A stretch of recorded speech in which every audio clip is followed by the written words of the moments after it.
Hello hi friends, ನಮಸ್ಕಾರ. Welcome to my channel. ನಾನು ಲಕ್ಷ್ಮಿ. ನನ್ನ ವಿಡಿಯೋ ಹೊಸದಾಗಿ ನೋಡ್ತಾ ಇದ್ದರೆ ಸಬ್ಸ್ಕ್ರೈಬ್ ಮಾಡಿ. ಅದ್ರ ಪಕ್ಕದಲ್ಲಿ ಬೆಲ್ ಬಟನ್ ಐತೆ, ಅದನ್ನು ಪ್ರೆಸ್ ಮಾಡಿ. ನಾನು ಹಾಕೋ ವಿಡಿಯೋ ನೋಟಿಫಿಕೇಷನು ನಿಮಗೆ ಮೊದಲೇ ಬರ್ತೈತಿ. ಲೈಕ್ ಮಾಡಿ, ಕಾಮೆಂಟ್ ಮಾಡಿ, ಶೇರ್ ಮಾಡಿ.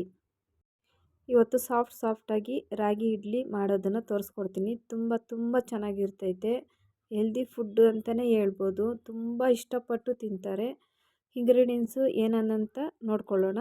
1 ಕಪ್ಪಷ್ಟು ರಾಗಿ ತೊಗೊಂಡಿದ್ದೀನಿ. ಕಡಲೆ ಒಂದು ಅರ್ಧ ಕಪ್ ತೊಗೊಂಡಿದ್ದೀನಿ. ಅಕ್ಕಿ ಒಂದು 1/4 ಕಪ್ಪು. ಉದ್ದಿನಬೇಳೆ ಒಂದು 1/4 ಕಪ್ಪು.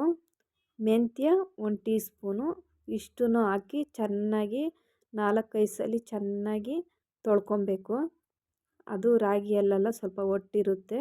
ಎಲ್ಲ ಚೆನ್ನಾಗಿ ನೀಟಾಗಿ ಚೆನ್ನಾಗಿ ವಾಶ್ ಮಾಡ್ಕೊಬೇಕು. ಇಷ್ಟು ರಾಗಿಯಲ್ಲಿ ಎಷ್ಟು ಗಲೀಜಿರುತ್ತೆ ಅಂದರೆ ಅದಕ್ಕೆ 4-5 ಸಲ ತೊಳ್ಕೊಬೇಕು ಅಂತೇಳೋದು.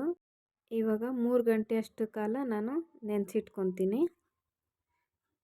3 ಗಂಟೆ ಕಾಲ ಆಗಿದೆ ನೋಡಿ, ಎಷ್ಟು ಚೆನ್ನಾಗಿ ನೆನ್ಕೊಂಡಿದೆ ಎಲ್ಲನೂ. ಇವಾಗ ನಾನು ಜಾರ್ಗೆ ಹಾಕ್ಕೊಂಡು ನಾನು ರುಬ್ಕೊಳ್ತೀನಿ ಮನೆಯಲ್ಲೇ. ಇಷ್ಟು ಮಾತ್ರ ರುಬ್ಕೊಂಡ್ರೆ ಸಾಕು.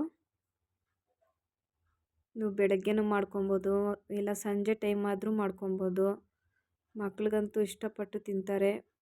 ಪ್ರೋಟೀನ್ ದೋಸೆ ಅಂತಲೇ ಹೇಳ್ಬೋದು. ಇವಾಗ ಇದನ್ನು ಉಪ್ಪು ಹಾಕ್ಕೊಂಡು ಎಲ್ಲನೂ ನಾನು ಮಿಕ್ಸ್ ಮಾಡಿಕೊಂಡು ಓವರ್ ನೈಟು ನಾನು ಬಿಟ್ಬಿಡ್ತೀನಿ.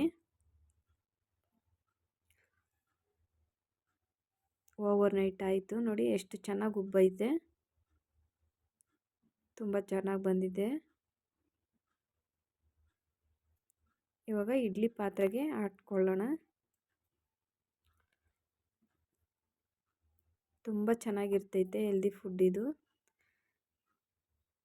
ಚಟ್ನಿಗೆ ಕಡಲೆ ಬೀಜ, ಕಡಲೆಪಪ್ಪು, ಈರುಳ್ಳಿ, ಹಸಿಮೆಣಸಿನ್ಕಾಯಿ, ಹುಣಸೆಹಣ್ಣು ಸ್ವಲ್ಪ, ಕೊತ್ತಂಬರಿ ಸ್ವಲ್ಪ ಉಪ್ಪನ್ನು ಸೇರಿಸಿ ಚೆನ್ನಾಗಿ ರುಬ್ಕೊಂಬರ್ತೀನಿ.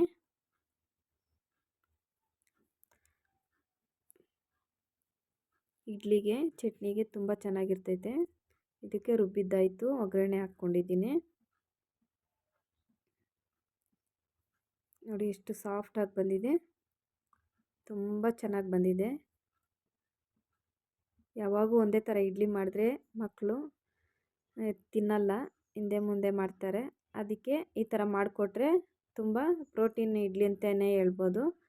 ತುಂಬ ಸಾಫ್ಟಾಗಿ ಬಂದಿದೆ, ತುಂಬ ಚೆನ್ನಾಗಿದೆ. ನೀವು ಒಂದ್ಸಲಿ ಫ್ರೆಂಡ್ಸ್ ಮಾಡಿ ಹೇಗಿದೆ ಅಂತ ಹೇಳಿ ಕಾಮೆಂಟ್ ಮಾಡಿ. ಲೈಕ್ ಮಾಡಿ, ಕಾಮೆಂಟ್ ಮಾಡಿ, ಶೇರ್ ಮಾಡಿ. ನನಗೂ ಸಪೋರ್ಟ್ ಮಾಡಿ. Thank you for watching.